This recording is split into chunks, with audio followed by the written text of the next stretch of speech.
Балдар, адабий окуу сабагын баштайбыз. Даярсыңарбы? Анда эмесе жагымдуу маанай түзүп алалы. Эң эле керек 3 нерсе. Биринчиси тазалык, ыплас иштен качалык, жуулуп көңүл ачалык, таза жерге жаталык. Экинчиси эң керек, энатага бир белек тартиптүүлүк, аны биз сактабасак ким берет? Үчүнчүсү ак эмгек, үйрөн көңүл жаш кезден, үйүң толот иштесең, табылат жолуң издесең. Бүгүнкү сабагыбыздын темасы Сулайман Ырысбаев агайыбыздын «Бакыт издеген бала» чыгармасынын 1 бөлүмү менен таанышабыз.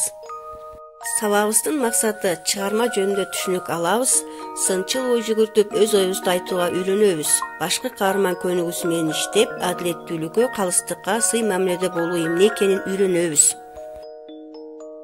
Чыгарма боюнча түшүнүк алабыз балдар, сүрөттөрдү карайбыз. Абышка кемпир балалуу болушпай, акыры балалуу болуп, уулунун атын Бакыт келди коюшат. Бакыт келдинин мүнөзү өңдүү, түстүү, бир сырдуу, миң кырдуу, адептүү, тартиптүү болуп чоңоет экен.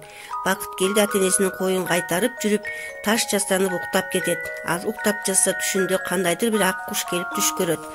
Ал ак куш баланы карап, эгерде кимде ким бактылуу болгусу келсе, бирөөнүн ак эмгек, адал мээнетин жебесин, Бакыт ошонун энчисине буйруган деп айтат да көздөн кайын болот. Экинчи күнү бул түштү дагы көрөт. Үчүнчү күнү ата-энесине келип айтып, акыры Бакыт келди бул кушту издеп жөнөйт. Канча жол жүрдү ким билсин, айтор узак жол жүрүп, акыры арып ачып бир өзөндүн жээнигине келип суу ичип отурса, суунун жанында алманын турганын көрүп, ачка болгон бала жеп жиберет. Ал алманы жеп алат дагы куштун айтканын эстеп, кимдин алмасы болду экен деп көпкө чейин ойгоп атат. Аңгыча шаардын кароолчулары, жигит хандын базирлери келип, баланы ханга жетелеп барышат.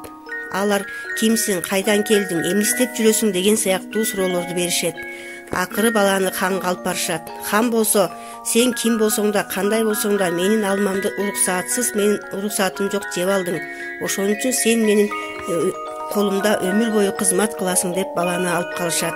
Балдар, бул чыгарма боюнча силерге берилген түшүнүк болду. Балдар, эми жакшылап көңүл бөлгүлө. Башкы каарман көнүгүүсү менен иштейбиз. Чыгармадагы башкы каармандын атын жазасыңар, мүнөзү деген жерине мүнөзүн толтурасыңар, сүрөт деген жерге сүрөтүн тартасыңар. Сүрөттөмөгө болсо чыгарма боюнча сүрөттөмө жазасыңар. Түшүнүктүү болдубу? Эми үй тапшырмасын алабыз. Чыгарманы окуйбуз, түшүнүгүбүздү айтабыз, башкы каарман көнүгүүсүн жазабыз. Балдар, жоопторуңарды күтөм. Туура жооп берип, жакшы баа алганга аракет кылгыла.